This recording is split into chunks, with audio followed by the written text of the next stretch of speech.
Good morning everyone. Back to my class of mathematics, my maths, my methods. Class 11th में हम कर रहे हैं टॉपिक अरिथमेटिक प्रोग्रेशन। बिल्कुल थोड़ा सा पार्ट बाकी है, फिर हम स्टार्ट करेंगे geometric progression. Arithmetic progression exercise 9.2 last के 2-3 क्वेश्चन पेंडिंग है। चलिए हम स्टार्ट करते हैं क्वेश्चन नंबर 16। क्वेश्चन है between number 1 and 31 m numbers have been inserted। 1 और 31 दो नंबर्स हैं, इनके बीच में m नंबर्स इंसर्ट किए गए हैं, रखे गए हैं, इस तरह से रखे गए हैं such that the resulting sequence is AP। 1 और 31 के बीच में जो नंबर लगाए गए वो इस तरह के नंबर है, ये पूरी सीक्वेंस एक AP बन जाएगी। और लिखा है जो नंबर इंसर्ट किए गए उनमें से 7th नंबर और m-1th नंबर का रेशियो 5:9 है। देन फाइंड m की वैल्यू फाइंड करनी है। तो हमने मान लिए A1, A2, A3, A4 and up to AM these number have been inserted। ये नंबर इंसर्ट किए गए हैं। Then this sequence will be an AP। 1 से लेकर 31 तक ये एक AP बन जाएगी। और AP है तो इस AP में हम इसने लिखा है the ratio of 7th and m-1th number में जो इंसर्ट किए गए हैं उसमें से 7th और m-1th। अगर टर्म लिखा होता तो हम 1 से काउंट करते 7th टर्म। अगर इन्होंने लिखा होता ratio of 7th and m-1th term ये लिखा होता तो हम फर्स्ट टर्म इसको मानते। अभी इसमें नंबर लिखा है, इसका मतलब जो इंसर्ट किए गए हैं उसमें से 7वां नंबर 7th नंबर, तो A1 से लेकर 7th नंबर यानी कि A7 upon AM-1 it is 5/9। अब हमें m की वैल्यू फाइंड करनी है। तो A7 किसके इक्वल होगा? ये है अरिथमेटिक मीन। A7 एक्चुअल में देखें तो जैसे A1 है वो क्या था? फर्स्ट और सेकंड टर्म थी ना। अगर मैं A3 की बात करता हूं तो टर्म कौन सी है? 1 2 3 4th टर्म है। A3 जो है वो 4th टर्म है। इसी तरह A7 कौन सी टर्म होगा? 8th टर्म होगा, A8 होगा, है ना। और AM-1 जो है वो कौन सी टर्म होगा? mth टर्म होगा। It is equals to 5/9। ठीक है। और इस A8 को हम लिख सकते हैं, we can write A plus 7D ऐसे लिख सकते हैं ना। और AM को लिख सकते हैं A plus m-1 into D ये लिख सकते हैं, है ना। तो इसको मैं शॉर्ट में क्या लिखता हूं? आप जब कैपिटल A यानी कि अरिथमेटिक मीन बोलते हैं इसको, अरिथमेटिक मीन की जब बात होती है तो A7 7th मीन का मतलब A plus 7D, 9th mean का मतलब A plus 9D, second mean का मतलब A plus 2D। तो यहाँ पे 7th मीन है it is A plus 7D upon m-1th mean है तो A plus m-1D it is equals to 5/9। अब इसमें A तो हमें पता है, first term of the AP 1 है। अब अगर हमें D का पता चल जाए तो हम M इजीली फाइंड आउट कर सकते हैं। चलिए D फाइंड करते हैं। तो D फाइंड करने के लिए हम इस सीक्वेंस पे दोबारा आते हैं। D फाइंड करने के लिए पहले हम क्या करते हैं? In this sequence how many terms are there? Total कितनी टर्म्स है? m नंबर्स तो इंसर्ट किए गए हैं यानी कि 1 से लेकर m नंबर तक। m तो ये हो गए और दो ये हो गए यानी कि m+2 हो गए ना टोटल टर्म। am+2 am+2 का मतलब लास्ट टर्म क्या है इसमें? 31 यही है ना। लास्ट टर्म जो है वो है इसमें 31। am+2 का मतलब a plus m+1 into d किसके इक्वल है? 31 के इक्वल है। a की वैल्यू कितनी है? 1, तो 1 plus m+1 into d किसके इक्वल है? 31 के इक्वल है। यहां से 1 को ले जाते उधर तो m+1 into d equal to कितना हो गया? 31 minus 1 30 बनेगा। तो इसमें हम b फाइंड कर सकते हैं। d कितना आएगा? 30/m+1 और ये d की वैल्यू इस इक्वेशन नंबर 1 में पुट कर दो। ये है आपकी equation number 1। So put in equation number 1। Equation 1 में पुट करेंगे तो क्या आएगा हमारे पास? a plus 7 multiply d की वैल्यू ये रही 30/m+1 divided by a plus m-1 into d और d की वैल्यू ये रहेगी हमारे पास 30/m+1 और ये किसके इक्वल है? 5/9। a की वैल्यू रख दो एलसीएम क्रॉस मल्टीप्लाई करके सॉल्व करो। ए की वैल्यू कितनी है 1, सो ए इज 1। यहां पे भी ए की वैल्यू हो गया आपकी 1। न्यूमरेटर में एलसीएम ले लेते हैं इसका। ऊपर एलसीएम कितना हो गया, ऊपर वाले टर्म में एलसीएम बनेगा m+1 और m+1 को 1 से मल्टीप्लाई करेंगे तो m+1 ही होगा प्लस 7 × 30 210। डिनोमिनेटर का एलसीएम क्या होगा, फिर से m+1, एलसीएम हो गया m+1 को 1 से मल्टीप्लाई करेंगे इट विल बी m+1, ठीक है, और प्लस m+1 या तो खत्म, इसकी मल्टीप्लाई करेंगे तो 30m - 30 ये होगा। इट इज इक्वल टू किसके इक्वल है 5/9। एलसीएम दोनों सेम थे, डिनोमिनेटर से नीचे वाले का डिनोमिनेटर कैंसिल हो जाएगा, क्या बचेगा m+211 डिवाइड बाय, यहां से m ये और 30m ये 31m प्लस 1 और माइनस का 30 माइनस का 29 इट इज इक्वल्स टू 5/9। अब इसको जब हम क्रॉस मल्टीप्लाई करेंगे तो इसमें m की वैल्यू आ जाएगी। Let us cross multiply it. क्या होगा क्रॉस मल्टीप्लाई करने पर 9m plus 1899 it is equals to 5 से मल्टीप्लाई करेंगे कितना जाएगा 155m माइनस 145। m को एक तरफ कर लो, विदाउट m की तरफ दूसरी तरफ कर लो, तो यहां से सॉल्व करने पर m की वैल्यू आ जाएगी। तो कैलकुलेट करने पर क्या आया, हमने इसमें m की टर्म एक तरफ कलेक्ट कर ली, विदाउट m दूसरी तरफ। यहाँ m था, इसको कर लेंगे माइनस हो गया, 145 को इधर ले जाएंगे प्लस हो जाएगा, तो यहाँ बच गया हमारे पास 2044 और ये बच जाएगा 146m। 146 को डिवाइड में जाएंगे, m की वैल्यू आ जाएगी 14। तो इस सीक्वेंस में जो टर्म इंसर्ट की हुई थी वो 14 टर्म्स थी। ये क्वेश्चन था हमारा क्वेश्चन नंबर 16 9.2। तो क्वेश्चन 17 क्वेश्चन है, a man starts repaying his loan as first instalment of ₹100 rupees से वो अपना लोन वापस चुकाना शुरू करता है, यानी कि फर्स्ट टर्म कितनी होगी उसकी 100 होगी।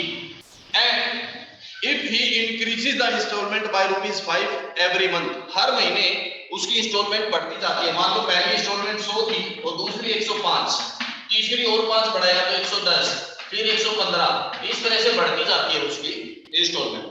तो कॉमन डिफरेंस कितना हो गया इसमें हमारे पास, common difference of the sequence is 5। तो कैसी सीक्वेंस बन गई, एक एपी बन गई, बिल्कुल, बल्कि बेटर है पहले लिख लो। इंस्टॉलमेंट क्या बनेगी इसकी, इंस्टॉलमेंट बनेगी 100, then 105, 110, 115, 8 forms AP, 8 forms AP. ये क्या बनाती है, एपी बनाती है, और एपी बनाती है तो फर्स्ट टर्म कितनी होगी इसमें हमारी 100, और कॉमन डिफरेंस कितना हो गया, माइनस करेंगे तो ₹5। अब ये कहता है What amount will he pay in 30th installment? 30th installment में पूछा है इसने। 30th installment अभी तो दो तरह से बनता है, What amount will he pay in 30 installment? एक तो ये पूछ सकता है, और एक 30th installment, दोनों अलग अलग चीजें हैं। 30th का मतलब ओनली 30th, जो 30वीं जो किस्त उसमें कितना हुआ, और 30 का मतलब है 30 तक सारी इंस्टॉलमेंट का मिला के टोटल कितना हुआ, दोनों में फर्क है। अगर साथ में टीएच लिखा है मींस सिर्फ वही इंस्टॉलमेंट फाइंड करनी है, और ये नहीं लिखा है तो ये सारी इंस्टॉलमेंट निकालनी है, ठीक है, सम निकालना होगा अगर नहीं है तो यहाँ पे 30th पूछा है, तो यानी कि हमें 30th टर्म निकालना है, we have to find A30, ठीक है। अगर इसने 30th टर्म पूछा है तो हमें A30 निकालना है, और what amount he will he पे इन 30 इंस्टॉलमेंट अगर ये लिखा है तो S30 निकालना होगा, ये दोनों में फर्क है, ठीक है। चलिए अब हमें निकालना है A30, बस सिंपल है, लगा फार्मूला A + n - 1D यानी कि 29D, तो 100 + 29 × 5, तो 100 + 145, तो 30वीं जो किस्त होगी उसकी वो 245 रुपीस की होगी, ये हो जाएगा। उसकी 30वीं किस्त कितने रुपए की होगी, ये क्वेश्चन था, क्वेश्चन नंबर 17। अगला 18th क्वेश्चन है the difference between any two consecutive interior angles of A polygon is 5 degree. एक पॉलीगॉन है, उसके किसी भी दो लगातार एंगल्स के बीच का डिफरेंस 5 है। मान लिया एक एंगल 100 का है तो दूसरा 105 डिग्री है, उससे अगला 110 डिग्री है, उससे अगला 115 है, ऐसे है। किसी भी दो एंगल्स के बीच का डिफरेंस जो है वो 5 डिग्री दे रखा है। If the smallest angle is 120 degree, सबसे छोटा एंगल 120 डिग्री है। 120 डिग्री है मींस क्या बन गया, ये बनेगा। अगला एंगल इससे 5 डिग्री ज्यादा होगा, अगला और 5 डिग्री ज्यादा होगा, इस तरह से बनेंगे एंगल्स फॉर्म AB। ये एंगल्स क्या बनाते हैं, AP बनाते हैं। AP अर्थमेटिक प्रोग्रेशन है। इस प्रोग्रेशन में सबसे छोटा जो एंगल है वो कितना है, 120 डिग्री, और किसी भी दो एंगल के बीच का डिफरेंस कितना है, 5 डिग्री, ये दे रखा है। अब क्वेश्चन ये है कि find the number of sides of the polygon. अब इस पॉलीगॉन में कितनी टोटल साइड होंगी ये पूछा गया। हम मान लेते हैं let number of sides be, let number of sides is equals to n। हम ये मानते हैं, हम निकालते हैं sum of all the angles. What is the sum of the angles, Sn। Sum of angles क्या होगा भाई, sum of angles Sn equals to क्या होगा, Sn का फॉर्मूला है n/2 into 2a plus n minus 1d, ये हो जाएगा। लेकिन जब तक ये नहीं पता होगा तो इसमें n कैसे निकलेगा, n तो हमें निकालना है। जब n निकालना है तो ये पता होना चाहिए, पहले ये निकालना पड़ेगा हमें। अब ये कहां से आएगा, तो हमें क्या करना है, ये फाइंड करने के लिए एक चीज और याद रखनी पड़ेगी। चलो पहले इसमें अप्लाई करते हैं हम। हाँ भाई n हमें फाइंड करना है, n/2 into 2a। a कितना है भाई, 120, तो 120 मल्टीप्लाई 2 कितना हो गया, 240 plus n-1 into d, d कितना है 5, ये हो गया। अब इसमें n निकालना है, n निकालने के लिए ये राइट हैंड साइड है तो लेफ्ट हैंड साइड का तो पता होना चाहिए ना, पहले हम वो निकालते हैं। ऑल्सो याद रखो हमेशा sum of angles of polygon, angles of polygon. एक और याद रखो फॉर्मूला, कोई भी पॉलीगॉन है उसके सभी एंगल्स का सम, अगर उसकी नंबर ऑफ साइड n हो तो उसके एंगल्स का सम होता है 180 मल्टीप्लाई n-2, ये होता है सम ऑफ एंगल्स। n है नंबर ऑफ साइड, मान लो जैसे ट्रायंगल है, ट्रायंगल में कितनी साइड है 3, तो n की वैल्यू 3 रखो तो 3 - 2 यानी कि 1 मल्टीप्लाई 180 डिग्री हो गया ना, ट्रायंगल का वही होता है। मान लो n की वैल्यू 4 हो तो 4 - 2 यानी कि 2 मल्टीप्लाई 180 360 हो गया। फोर साइड का मतलब क्वाड्रिलेटरल, क्वाड्रिलेटरल का 360 ही होता है, हमें पता है। तो ये है किसी भी पॉलीगॉन के एंगल्स का सम इसके इक्वल होता है अगर नंबर ऑफ साइड इसमें n हो तो। ये क्या है, सम ऑफ एंगल्स, और ये भी सम ऑफ एंगल्स है। जब दोनों चीज सम ऑफ एंगल है उसी पॉलीगॉन के तो दोनों को इक्वल पुट कर सकते हैं। चलिए पुट करते हैं हम। So put them equal n/2 into कितना है 240 प्लस 5 को n से करेंगे 5n माइनस 5 किसके इक्वल हो गया 180 मल्टीप्लाई n-2। सॉल्व कर लेते हैं, n की वैल्यू आ जाएगी हमारे पास, इस 2 को उधर ले जाते हैं मल्टीप्लाई हो जाएगा, डिवाइड में ना तो वहां मल्टीप्लाई हो जाएगा। बाकी क्या बच गया यहाँ पे n, अंदर क्या बच गया 240 और माइनस का 5 235 और प्लस में 5n इक्वल टू ये 2 उधर जाएगा मल्टीप्लाई 360 मल्टीप्लाई n-2। 235 को n से करते हैं तो 235n प्लस 5n को n से करते हैं तो 5n स्क्वायर इक्वल टू 360 को n से करें तो 360n माइनस 360 को 2 से करें तो 720, याद आएगा। अब यहां से हमें निकालना है n, तो इसको हम बना देते हैं क्वाड्रेटिक इक्वेशन और फाइंड करते हैं n। 5n स्क्वायर ये हो गया 235n, 360 को इधर लाएंगे माइनस होगा तो प्लस का 235 और माइनस का 360 कितना बचेगा, माइनस का 125 बचेगा और कांस्टेंट है 720 इधर आएगा प्लस हो जाएगा, प्लस में 720 इक्वल टू 0। कॉमन निकालो तो कॉमन निकाल दो, कॉमन कितना आ जाएगा भाई इसमें 5 कॉमन निकल जाएगा, 5 कॉमन निकल जाएगा तो ये बच गया n स्क्वायर, इसमें 5 निकला तो 25n और इसमें 5 निकलेगा तो कितना हो जाएगा, कितना होगा 5 1 या फिर 2 2 5 4 4 144 ये आएगा। अब इसके बनाने हमें फैक्टर, ऐसे फैक्टर जिनकी मल्टीप्लाई तो हो 144 और सम हो कितना 25, ये बनाना है हमें। चलिए तो इसके फैक्टर्स बन जाएंगे 16 और 9, 16n और 9n, 16 और 9 का सम 25 होता है और मल्टीप्लाई 144 होता है इक्वल टू 0। पहली दोनों टर्म्स में से n कॉमन तो n माइनस 16 और अगली दोनों टर्म्स में से माइनस में 9 कॉमन तो n minus 16 equals to 0। n minus 16 into n minus 9 equals to 0।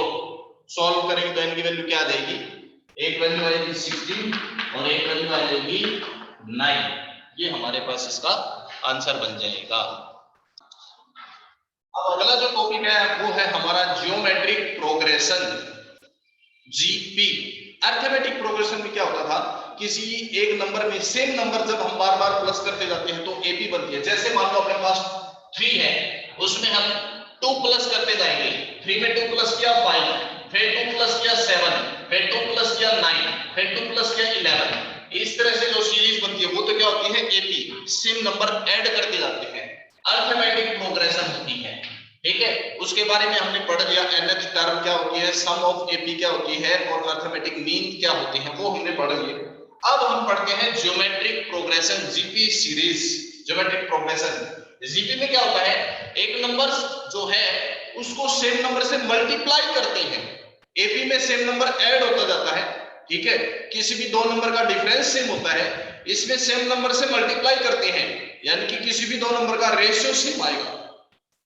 जैसे मान लो एक नंबर था 3, उसको हमने 2 से मल्टीप्लाई किया तो 6 बन गया, फिर 2 से मल्टीप्लाई किया तो 12 बनेगा, फिर 2 से मल्टीप्लाई करेंगे तो 24, 2 से मल्टीप्लाई करेंगे तो 48। इस तरह से जो सीरीज हमारे पास बनती है, दिस इज अरिथमेटिक प्रोग्रेशन। ये जो प्रोग्रेशन है इसको हम कहते हैं ज्योमेट्रिक प्रोग्रेशन, सॉरी अरिथमेटिक नहीं ज्योमेट्रिक, इसको हम कहेंगे ज्योमेट्रिक प्रोग्रेशन। अरिथमेटिक प्रोग्रेशन में क्या होता था, किसी भी दो नंबर का रेशियो सेम आता था, इन दोनों को डिफरेंस सेम होता था, इन दोनों को माइनस करें, इनको माइनस करें, इनको माइनस करें, डिफरेंस करेंगे सेम आएगा। बट ज्योमेट्रिक प्रोग्रेशन में क्या होगा, रेशियो सेम आएगा। किसी भी दो लगातार नंबर्स को जब हम डिवाइड करेंगे तो वो क्या होगा, उनका कॉमन रेशियो होगा और वो सेम होगा। सेकंड टर्म ये है और फर्स्ट टर्म ये है, दोनों को डिवाइड करो कितना आया 6/3 which is equals to 2। इसी तरह से थर्ड टर्म और सेकंड टर्म को डिवाइड करो 12/6 कितना आया 2। इसी तरह फोर्थ टर्म और थर्ड टर्म को डिवाइड करो 24/12 कितना आया 2। हर बार डिवाइड करने पर जो रेशियो है वो सेम आ रहा है। This type of progression is geometric progression. और इसमें ये जो रेशियो सेम आ रहा है this is known as common ratio. उसमें कॉमन डिफरेंस था, यहाँ कॉमन रेशियो सेम होता है। Okay, this is the common ratio of the progression, geometric progression. चलिए अब अरिथमेटिक प्रोग्रेशन में तो जनरल टर्म निकालने का, an निकालने का फॉर्मूला क्या होता था, a + n - 1d, यही होता था। अब ज्योमेट्रिक प्रोग्रेशन में जनरल टर्म निकालने का फार्मूला, an निकालने का formula, it will be equal to a × r power n - 1। This is the formula to find the general term. कोई भी टर्म निकालनी है तो a फर्स्ट टर्म होती है, r कॉमन रेशियो होता है, n नंबर ऑफ टर्म, कौन सी टर्म है, 5 की है, 10 की है, 11 है, 12 है, n जो है वो होगा। This is the general term of GP. अब हम निकालते हैं सम ऑफ जीपी। जैसे एपी में सम ऑफ एपी क्या था, n/2 × 2a + n - 1d होता था। यहाँ पे हमारे पास sum of GP is a × r power n - 1 divided by r - 1, ये होता है सम ऑफ जीपी। अगर कॉमन रेशियो 1 से ज्यादा आए तो, कई बार कॉमन रेशियो 1 से कम होता है, अगर 1 से कम हो तो आपका जो फॉर्मूला है वो a × 1 - r power n upon 1 - r, ये आ जाएगा सम ऑफ जीपी। जीपी के लिए सम निकालने का फॉर्मूला। ये बन जाएगा आपके पास सम ऑफ जीपी का। ठीक है, इसके बाद एक और आता है जीपी में ही, सम ऑफ इनफाइनाइट जीपी।